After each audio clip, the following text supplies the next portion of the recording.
That's weird, man.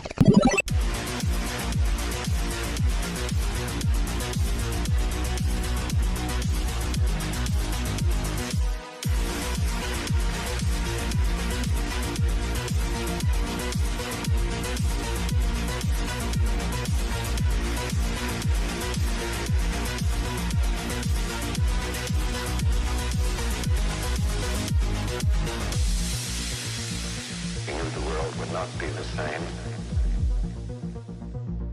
Few people laughed. Few people cried. Most people were silent. I remembered the line from the Hindu scripture, the Bhagavad Gita. Vishnu is trying to persuade the prince that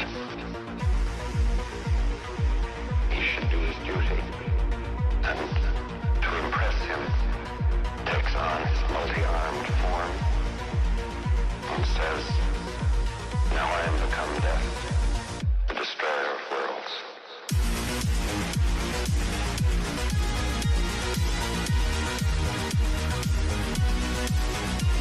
Hey, how you doing? It's been a minute. I blame it on Kahlil personally. Nice little summer height. Well, no, see, there's two of us here, and one of us comes from a family that can, just nobody work for a couple months and travel around. So guess which one it is. Well, I wouldn't quite put it that way. I'm just but, saying, we don't take huge family vacations for that long. Like we don't normally, especially since like COVID and stuff, do vacations. We haven't done like a family vacation forever. So that was like catching up on old. So it was my parents' 40th anniversary. Shout out to mom and dad. Shout out to the folks. So all the old relatives come climbing out of the woodwork, which was awesome, including I don't want to be like, I'm not going to reveal anything crazy or whatever, but I've got some family who's in the biz, and I got to meet with their parents again, see how he was doing. My cousin Kyle Bradstreet, he was on he worked on Mr. Robot from USA, the show. One of my favorite TV shows, and he was working on the new Secret Invasion by Marvel, which is like a 6-part episode thing. And I keep meaning to reach out to him because I think it would be fun to talk with him, especially about, I don't know if he'd be down to do the podcast, it would be cool, but he is the kind of guy where it's interesting. He worked on Secret Invasion, and then there's all this, like, whether it is or isn't, a lot of talk online, whether or not, like, is this like, this is interestingly timed with all the UFO stuff, and like, they talk about reptilians and that and all that shit. And so I'm just kind of curious his experience with that, And the day I turned on the news and saw Tupac's hologram dancing on the stage, I knew that one day they were going to project some shit up in the sky and tell us something was going on. Well, you've seen, is it Dubai? Somewhere in the Middle East, they've got the Barbie life-size one. And it was like she's stepping out of the box and shit. Oh, no, it's too much. Yeah, it was intense. So that technology's for sure there. It's already being used by major advertisers and corporations, Mattel, whatever, Hasbro. So, that if they can do that, they can definitely fake there's a huge wave now. Like, there's been for years, but now you're seeing so many more UFO videos. We were even talking about that, like, how can you trust, which UFO videos are real now more than ever? You know what I mean? How can you trust your own eyes? Because that shit now is really scary looking. Well, yeah, and even with video editing, I've always thought that with, like, in fact, that was part of why I wanted to learn special effects stuff was, and I'm not like a specialist by any means, but the more I've learned about it, I could kind of critique UFO videos that I would come across and go, okay, well, it's probably not this because of this. It's moving like that. But nowadays, in the age of AI and in the age of the government saying it's okay to now believe in UFOs, whatever agenda they're going to have, it's just like you don't know who to trust, like who to listen to, Like, do you like that one dude? I think we talked about him before. I forget his name, Dr. Greer, I think, Stephen Greer. Stephen Greer. He's been on Joe Rogan. And he's the wears glasses. He's the disclosure guy. Yeah, he did all the major UFO, as far as, like, most successful commercially, and also, I think, just, groundbreaking, or at least, mainstream hadn't learned that info before. The most well-known of the things he did was called Undisclosed. Yeah, I think I saw that one. I think I've seen all of his stocks. It was really good. I've seen them all, but Undisclosed kind of messed me. It shook me up a little bit. Yeah. I go, oh, shit. Like... because I figured it was just us tinfoil hat guys. I didn't know that we had a contingent at that level, like high-powered guys with these high up jobs and well-respected, well-known guys. They're like, no, this isn't bullshit. So and then that makes me think, like, could that be the false flag? There's so much disinformation. Well, like the Stars Academy, I know, which is the one that the singer from Blink-182, who's got the Freemason tattoo and all that shit, and he's involved with that group. And I remember 6 months before the 2019 or whatever it was, Pentagon footage or Navy footage, it was black and white, they ran it, and they would run it again, acting like, oh, this is breaking news. It's like, you've been running it for a year, like it's new information.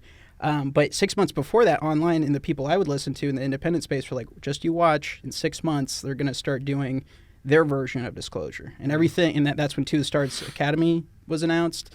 And they're definitely pushing the aliens way of looking at it, which I always say, like, even with the UFO thing, it's like there's multiple answers from what I've known. They're not all one thing. And same with the alien stuff. I'm hesitant when it's like the government telling us to believe in aliens or how we should react to it at all. I have a theory when it comes to that. Yeah. About them telling us that it's okay to believe in aliens, and then you see all this different stuff. Yeah. My theory is that it's not even a distraction. It's not even like, a whole, hey, look over this way while we're doing the regular thing. Yeah. Excuse me. A matter of fact, while I'm talking. Oh yeah, we're sponsored. We're not sponsored, but we're unofficially sponsored by Fever Tree Premium Ginger Beer. It's pretty damn good. That in Bundaberg, but Fever Tree is the more readily available one. And we're drinking, of course. And Jameson, as always. Because we're Irish as fuck up in this podcast. Irish as fuck. In fact, we're still #1 in Dublin. Shout out to Dublin, Ireland. You're still our biggest podcast downloads, dude. Yeah. Hell yeah. So hey, invite us down. And we'll do it. We'll go directly from there. Absolutely. Always Sunny style. We'll just. Dude, we got it. We got to do. Those guys are on hiatus. We're cheaper than them anyway. Yeah. So you can just invite us down. Yeah. You got a bunch of castles laying around. We can sleep in one of those. That'd be awesome. Dude, podcast from a castle or from a pub. I've always wanted a podcast from a pub, dude. Ever since I went there, I was like, this has got to be where it's at. We'll do the Ring of Kerry. So Dublin's awesome because it's got nightlife. It's London, New York, all in one. And then it's got all the culture and shit. But when you do the Ring of Kerry, you find like the town still in the 1980s with like phone booths and shit. So that's the kind of pub we should go to because it's always it's just like 8 people in there spread out, and it's like, hey, can we record in the booth? We'll keep it down, And I guarantee you there'll be. I mean, it's all about the crack, okay? Not the cocaine crack, but it's about the good, not the ass crack, okay? It's about good crack with an eye in there, and that's what the Irish call good vibes, essentially, okay? So. Unprepared, 100% off the dome, you're welcome. But yeah, it's the shit, man. I think Ireland, there's something special about, they got the storytellers, they got the musicians, they got the writers and shit, They all so we got to do it deep, and they got all the alcoholism too, so I'm always down for that. It releases the demons and the, Well, they call it spirits for a reason, so. And the gems of wisdom. Yeah, absolutely. So, but I'm all the way down for the Ireland trip. And that can be made possible as soon as our fans want it to be made possible. That's right. It's all up to you, okay? Just invite us down. All right. Hey, look, come on down, guys, and you guys be here for a while. Just come over here. I'll come. Are you subscribed yet? Be a hell of a lot cooler if you were. Hell of a lot cooler. Just hit that shiny subscribe button for just $9.99 a month. Hit that subscribe. Hit that subscribe button. Hit that like button. Hit that follow, and share us, dude. Share rockfin.com/thatsweirdman. Follow us on the boob tubes with the. Oh wait, that's the OnlyFans. We can't do that yet. But follow us on YouTube. YouTube.com/@thatsweirdman1984. So yeah, I know. Well, you know how it is. But I can't think. That's how when it is when they have like a podcast like a porn star. I'm just like trying to be like, oh, this is the other side. Of, like, there's like a barrier there, But anyway, where was I saying? You derailed me. So yeah, that's Weird Man 1984 on YouTube. Also Elsewhere TV on YouTube. I just want to make sure to push our shit. But Rockfin's where it's at. That's where you get all of our premium stuff. That's where you get fucking. The dope shit, as the kids call it, I believe, on the streets, right? Isn't the dope shit? That's the parlance. That's that new shit? Okay, we're that new shit. Hot shit. All right. We're dropping sketches. We had the Obama experience, the Barack Obama experience, which I dropped recently. I'll be honest, the voiceovers or the voice AI was fucking with me a little bit because sometimes they work great, and also it's just I don't usually do an Obama voice, believe it or not. So, I can do a decent one if you ask me to. Let's see what you got. I don't want to do it right now. No, okay. I can do a decent one. Well, stay tuned, okay? Yeah. One of these days, he's going to do it. But you got some good impressions. Your Joan Rivers is solid, it was my favorite line ever delivered from Barack Obama, who is a guy I don't particularly care for. Oh, yeah. For different reasons that aren't on this podcast. But There was this thing the first time he ran when he was running against who was that freaking McCain, and he had that chick running with him, Palin. Yeah. And she was going, yeah, what's the difference between a hockey mom and a pit bull? Remember that shit? Lipstick. And when Obama comes out and goes, you put lipstick on a pig? It's still a pig. So he was doing Trump before Trump then, politically speaking. Bro, he was doing the low shots. He did That's funny. All the horrible shit that people call Trump. And he was pro protecting the borders back then. Yeah. That's what people forget is like shit flips so quick with politics, you know? Bro, you could see it coming. You see it coming. It's just like, you know, and there's always one or two people that says, hey, check this out. This is what they're going to do. This is going to be the next big push. Yeah. And I swear during COVID, when the whistleblowers were letting us know about the BS and all the numbers being a lie and Fauci being Alex Jones was right. Fauci being a no good piece of shit with a stick stuck up his ass and all this different stuff that was going on. And they said, and just you watch, the next big thing we're going to talk about is climate change, now hot it is and all that shit. Climate lockdowns, that's the new shit, which they were saying forever. They're like, that's never going to happen. And now, like, World Economic Forum, United Nations, it's always the same people. I love when they say, who's they? It's like, have you not fucking been paying attention? It's like, yeah, I get it's a complex question to answer, who's they, but it's like, it's also not. We know the foundations. No, I love when people we know the politicians. Yeah, who the fuck they it's is. like, it's a long fucking list. We'll start with that. You know, that's why it's always, they get you on, like, well, it couldn't be the I think that's actually the key to having the different families, too, is like it's spread out enough where it's like, yeah, you can prove we all know each other, work together, but it's hard to say like what exact person is like who is who leading the charge, you know, and then it's impossible to like. You can family tree it out. Like the thing I sent you yesterday about Schwab being like, a Roth. Everybody knew that, but like just to see it like that, like directly, like he's a Rothschild. And his kids are like totally on board with, you know, his worldview, even in a more militant sense. Like you can see with that shit, it's a very similar to like the way the Nazis would groom youth, and so they're even more radical. Same with like the woke shit with kids. Is like if you get, especially if it's your parent or whatever. I couldn't even imagine growing up in that household. You know, it's like we will take away the rights, and that is good. You know, but they're so passionate about, it, and they're like, oh, this is going to solve climate stuff. I'm like, okay, even if you buy into your own bullshit, it's just like, how do you justify all the evil shit that you're trying to do to people? Yeah, well, science doesn't back up climate change. The scientists that they talk about when they say 97% of scientists agree about man-made, blah, blah, blah, blah, blah. There's like 2.5 billion or more. I think that's the number I remember. But it's in the billions of monies and grants and different stuff that's literally paid to these scientists. And the only way that money is going to keep coming, this specific group of people, is if they're giving up the data that's favorable with the view that you know what I'm saying? So basically, like, the minute you give us back a report that we don't like, that goes against what we're doing, we're going to X you off the list, and we're going to get another guy who'll agree with us. And that's all it is. Real science doesn't back up academia, climate change. Medicine, I think it's become like that. It's been a long time. The oceans aren't rising. They're not. The oceans aren't rising.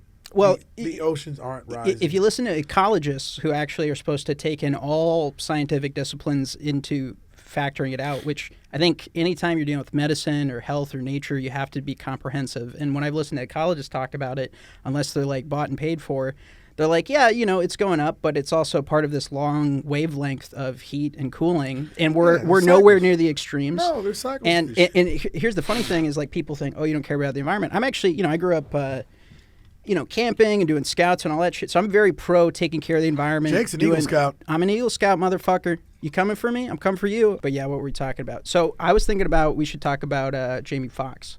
Let's talk about Jamie Foxx. Because that's an interesting storyline. I think there's a lot of misinformation going around, but I think there's also like legitimate, not even conspiracies, but just like, hey, these circumstances are strange, you know? But what are your thoughts on that shit? Because he's come back, he's looking terrible. He looks like he got all his like vitamins drained from him. He's like, I was on tubes and shit. He did that movie, you know, they cloned Tyrone. So people were saying he's cloned. I'm not necessarily thinking he's cloned. I'm thinking more of like, you know, the rumor was that he had to get vaccinated and that he was forced to work a certain production. Mm-hmm. And then afterward, he basically had the equivalent of like a stroke. And so that's what I've heard. But I'd be interested to hear your take on that shit. Cause that's what I got. That's what I heard so far. Yeah. And then for it to be, he's always, even before social media, Jamie Foxx is a very outgoing person, and he's always been very, very, very reachable. You know, he's not one of those guys that's like outside of the realm of somebody I could actually like go meet this guy. And Right. talk. It's like he's one of those guys. So, but he's also here. You know, so he's here and he's there, and so that's why everybody always liked him. And then with social media, he just, you know, would juggernaut his way through because he was like a friend of the people and a friend of all of Hollywood and everybody, and he could sing and he throws these awesome parties and he's really, really funny. And then like, you know, like so many other people. Mm-hmm. And I thought that the COVID stuff had kind of like wound down as far as the shots. So for him to have to get, I mean, did all this happen like 3 months ago? Within the last 3 or 4 months? Yeah, there was definitely enough. I mean, who was still forcing people to get shots? well, the union. I mean, not the unions, but the unions were making it so that the production companies themselves, each production company could decide for itself. But no company or project that I heard of, like Barry on HBO, love the show. But when I was looking at like casting options during that time, especially during the height of it, but even like as recently as like 6 months ago and even a month ago, it's like you have to be vaccinated, you got to be double boosted. That's crazy. Have you seen The Bubble? Is it a movie? Yes. It's Oh, on no, Netflix. I haven't seen it. Keegan-Michael Key. Oh, okay. I'm not even going to do this now. We'll come back after you watch it because you're going to laugh your ass off. We'll watch it together. Is this like a flat Earth thing? Like, or no? Okay, I was no. picturing like dome and, and bubble I don't or whatever. like when so, you do know. that because I haven't got you all the way around yet on the flat Earth thing. No, I'm just asking a getting it. question. No, No, no. I was just like, oh, is it like No, like it's topically about that in some way? It's topically. It's about this show, this movie franchise. It's really so. Imagine the equivalent of like a Fast and the Furious level movie franchise, Jurassic Park level movie franchise, and it's all the little inner workings and little mini dramas between the people that are actually on the cast and the directors and the people making the movie. And then COVID is there. Okay. And COVID shuts down Hollywood, and everybody needs this whole thing. And so then they have all these rules. They're going to go off and reunite the cast and go film this movie again. But COVID's going on. Shit. And so there's always you just have to see it. Great concept. I can't even even give it justice how awesomely awesome it. It's one of those movies that you watch and then you sit back and look at yourself like you were stupid, but then you look at other people like they're really stupid. Like every time I see somebody with a mask on their face, every single time. I'm of the opinion that now, if you have a mask on your face, you're just a creep trying to hide because there's no reason why you should still have a mask on your face. Your fucking butt buddy Fauci came and told you the World Health Organization said, masks didn't do anything. That was just you guys jacking each other off, and the shots not only don't the shots keep you from getting COVID, it's like you get super duper COVID and giant 40-foot blood clots. So there you go. But there's still people walking around when they cough say, "Oh man, I think I need to go get a shot." I'm like, are you not fucking paying attention to what's going on in the world? I'm not one of those people that can be talked into anything brand new. Yeah. I don't even want like the first year run of a car.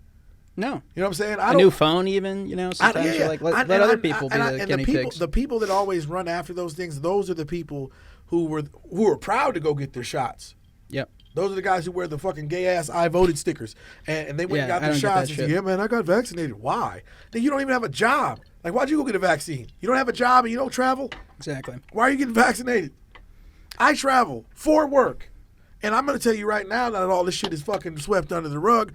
All of my shit was fake. I made up all my shit on my iPhone. I made fake travel documents for my fucking COVID shit so I could travel abroad because I thought it was ridiculous. I wasn't going to do it. I was really scared. I said, well, there's no way I'm going to go take the shot because I stand on what I stand on. I don't fucking renege because somebody offers me something good. So if I tell you, you know what, fuck this guy, fuck that guy, that guy's a piece of shit. I'm not going to like go back on that if you go, hey man, if you be cool with that guy, we'll give you a couple $1 million. Right. No, fuck that guy. Fuck that guy. Well, that's on that shit. I'm not going to change my. I said, can I pretend to be cool, but it's still fuck that guy? Because if not, it's not going to. And I don't know. Same thing. I was anti-vax the whole time. After about month 2, I knew that COVID was BS. I really think the saddest thing we could do as a society in America is take any leadership as far as things that are happening in the now and day to day from the baby boomer generation. They weren't taught how to think. They were taught what to think. And now these people are in charge, basically. People in their 70s and 80s are running the fucking country. Yeah. Well, because which is ridiculous because in the private sector, they've been pushed out of the door already. Yeah. But they're still running the whole country. I think that's fucking hilarious. Think about that shit. When you're in your 70s and shit, they'll start sniffing around saying, hey, man, don't you want to retire? I got an uncle. They came and asked him. He wanted to retire like in his, I think in his early 60s. Like he worked for like the city of LA and they asked him to retire and it was just like on some, I think they give you a couple extra bucks to leave. Like, no. Like, but I know that's how they do people once they get of a certain age. So with all that being the case, I don't understand why the people that run, like Dianne Feinstein and Barbara Boxer, these fucking walking mummies. Yeah, it's like Pelosi, and then fast forward to now you have AOC. Pelosi's it's like fucking shaking around like a broke mini bike. She's just sitting there shaking at the podium. She's one of the worst things ever, by the way. Her and her old man. The level of corruption now, and it's because of the internet, is so out in the open. That's why there's such a hard line between left news and right news, even though we know it's all the same group of bad guys. There's no real left and right. It's all the same people. But and every issue forces you optically to the average person to one side or the other, which is what I hate. To make a decision. Which isn't how it should be. No. It really shouldn't, because it's like two people say the sky blue. Oh, yeah, but you're conservative or Republican or whatever. It's like, but because you said it's blue, now that's bad. That kind of thinking is not just tribalistic. It's moronic. It's anti-truth. It's just about what your side, their side. If you look at any kind of psychology, when people do psychology on movements and people that in mass and political shit, it's always and marketing. Yeah. It's always say, okay, we got to figure out how people think, and then that's where it goes. It goes to what you were just saying. Yeah. It's just bullshit. We know it's bullshit. It's a complete and total deception. What's that old line Carlin used to say?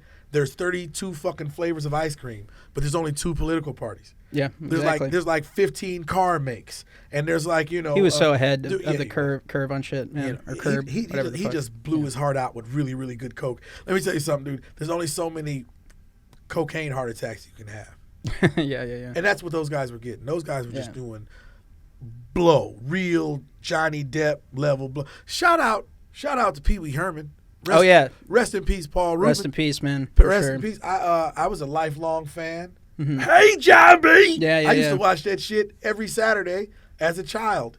El Hombre. I remember Lawrence Fishburne was on there, and Cyndi Lauper sang the music in the beginning. Like, weren't you saying Lawrence was on there before? Like that was his pre-Matrix thing, and then he didn't work for a while, or was that another project? Lawrence Fishburne was once known as Little Larry Fishburne. That's what it was. He was a kid. When he was a little kid, actor. He's 20 years older than me. He was a little kid, and he did a movie called Cornbread Earl and Me. And he was a little boy. He was a child actor, and he was always around. And he worked in his 20s and 30s, and then Boys in the Hood was the next big thing that you knew. I mean, he did other really good shit. I'm not gonna just do him like that. And then he did other stuff after that. And I think they said that like playing Ike Turner, he played Ike Turner so well that people just like the disgust that they had for Ike Turner, they just pushed it towards Lawrence Fishburne. Sure. And then he went from Larry Fishburne to Lawrence Fishburne. That was a real thing. And then he came back as Morpheus. And that was like so Lawrence Fishburne he's had like 4 or 5 lives through Hollywood so far. He hasn't just been like he was young and now he's done so many. I've watched him on the screen my entire life. He's been in front of me my whole life. Yeah. Man, and he's awesome. He's great actor. I met him a couple times. He's a really nice guy. Yeah, he seems cool. He's a really nice guy. Because people who get really big but are I've seen a couple weird behaviors afterward, but for the most part, he seems like a cool guy. Like Harrison Ford, I think he'd be cool. He's in his 80s. But yeah, he's pretty old now. He's in his 80s. I did see the new Indiana Jones. Have you seen the new one? Dial of Destiny or whatever the heck? The last Indiana Jones movie I saw was with him and Sean Connery. I don't mean to be a dick. I wasn't a huge fan of that particular franchise. I liked Raiders of the Lost Ark and all that shit. Dr. Jones! I liked all that shit. Temple of Doom. But I was a little kid. Watch that on VHS. It was whatever. He was Han Solo to me. Yeah. So, you know what I mean? He was always Han Solo to me. I couldn't get into, and I mean, I'm American Graffiti old. I remember him driving the 55 fucking Bel Air. I never really I'm one of those people that I can only ascribe my movie stars to like one franchise. So like, no, I get that. So like, as much as badass as John Wick is, he's always going to be Neo to me. No matter what Lawrence Fishburne does or has done, he's Morpheus to everybody, and I think that's a cool one to get stuck with. He's always Michael Richards is Kramer. That's just how it's going to be, and you can call anybody all the niggers you want to. You're going to be Kramer till you die, so embrace it. Yeah. I was gonna joke. I always picture Keanu Reeves as Bill and Ted, or I forget which one he is, but like as like Keanu Reeves. I think somebody made a meme out of that as John Wick. Was it Theodore Logan? He was Theodore Logan, so he was Ted. Yeah. And then the other guy was William S. Preston Esquire. I mean, it was ridiculous, but I love that shit. And he wasn't even. Those movies were great. They were great, but that's just how it goes. I can't give like one guy too many franchises. Like The Rock. The Rock's starting to piss me off. Oh, he's always. I'm sorry. I don't like people where like it's all ego all the time. Like Schwarzenegger, at least in his roles, showed another side to him. But The Rock, I'm just like, oh, here's the I assume steroided up. Oh yeah, hey man, and he lies about his stats. So, there's no way he's fucking 6'6". I'm gonna send you a link. Post it on here while I'm talking. All right. There's Nate Diaz and his brother walking right by him, and him and Nate Diaz are the same height. Nate Diaz is listed as like 6'2.5" or 6'3". Him and The Rock are the same height, and The Rock looked. They punked him out. Nick walked past him and he didn't even look at him because they fight for real. No, fuck that dude up. That's one. And two is I heard some pretty troubling things. There's some kind of a lawsuit going on about some kidnapping, pedophilia, possible rape stuff involving The Rock. With him? Shit. Yeah. Him directly or like his company? Him directly. Oh, damn. Okay. Dwayne "The Rock" Johnson named in $3 billion kidnapping lawsuit as disturbing video resurfaces. Oh, shit. According to documents, Dwayne "The Rock" Johnson has been named as a defendant in a kidnapping lawsuit as old videos of the wrestler resurface on social media. Damn, dude. Dwayne "The Rock" Johnson has recently been listed as a defendant in a $3 billion kidnapping lawsuut, according to court documents found online. Tranisha Biggers, and I could have so much fun with that I was about name, to say. known as Raka Khan by Impact Wrestling fans, a former WWE and TNA Impact Wrestling star, listed several high-profile individuals and companies in the kidnapping case. Shit. Some of the names and institutions include the FBI, the National Center for Missing and Exploited Children, sororities, Home Depot, Universal Studios, SeaWorld, Delta Airlines, Bank of America, Pfizer Labs, Tyra Banks, Naomi Campbell, Warner Brothers, Michael Jordan, Loyola, McDonald's, CNN, Fox News, and more. We still crazy, motherfuckers? Like, what the fuck? It's all the blue chip stocks. That's fucking nuts. On April 1st, 2023, the lawsuit by former WWE star and ex of Kurt Angle, this is Kurt Angle's ex-girlfriend, against Dwayne "The Rock" is allowed to move forward for allegedly trying to kidnap her and her children using CPS and the FBI and the National Center for Missing and Exploited Children. Fuck, dude. Omega Psi Phi fraternity was involved in this. Well, this is getting deep. The defendants named collectively conspired to kidnap plaintiff and her two children from Brighter Tomorrow's domestic violence shelter. The document reads, plaintiff and her children were hunted down after plaintiff filed congressional inquiries regarding military sexual assault and violence. Fuck, dude. None of this gets reported. No, not at all. And there was I've never heard any of this before. Well, and there was a whole, because you remember the Finders case from like the 80s? You ever heard about that? I forget the details with it, but it was a huge child trafficking thing that got exposed or whatever. But yeah, like with this one, you saying like the FBI is involved with it, it's like not shocking, and yet it is, because I've heard of so many things and come across so much shit where it's like, oh, the FBI was involved, oh, the CIA was involved. In fact, they were running the whole thing, or they were making money off the whole thing. Matt, how it's turning out is like the FBI and the CIA are the biggest. That's what all the sex trafficking is about. There's something coming out now about that if they had an informant or somebody they were working with, this was on a high level, and one of the things that they required to do what they asked them to do was like the right to abuse a child and to give them a child to do it. Like that was a part, like it's some fucked up shit going on a very high level. Also, I'm hearing that like Epstein was really running a blackmail ring. Oh, well, yeah. I mean, that's not new. But he was a CIA asset. Oh, sure. Yeah. And MI6, Mossad. And the reason why he was never prosecuted, it wasn't just because like if he had evidence on certain people, he was unprosecutable. Yeah. That was it was basically an entire honeypot scenario. Sure. For the CIA and he was the go through man. That's why he just had all the. These are the people that could just give you all the money you want. I mean, they could just direct money to you. They could give you all the money you want, and they did. They could just give you all of somebody else's money. Well, that guy's about to die. I'll give you all his money. Yeah, it's fucked, man. And it's like, the Ellen show is a huge wake up call because, like, the That set, bitch right there. the set, man, to a T. Then Oprah with that clip about her talking about, 7-year-olds, like, oh, they can enjoy it or whatever the fuck. Hire somebody you respect or maybe even love. And it feels good. I mean, if you're 7 years old and somebody, which I was trying to say this to my friends who had children, you're 7 years old and someone is stroking your penis, it feels good. Right. Even though you don't have a name for what that is, it feels good. And when I first said this years ago, people were like, you're crazy because everybody wants to believe it's like sexual assault and you're being thrown up against the wall and you're being raped.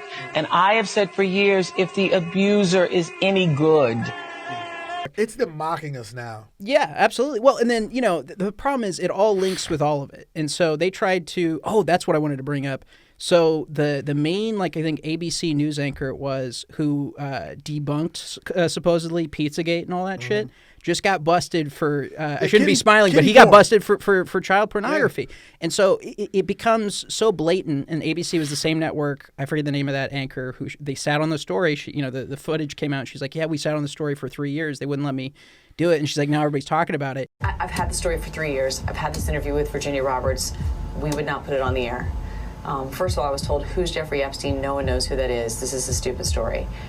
Then the palace found out that we had her whole allegations about Prince Andrew and threatened us a million different ways. We were so afraid we wouldn't be able to interview Kate and Will that also quashed the story. And then Alan Dershowitz was also implicated in it because of the planes.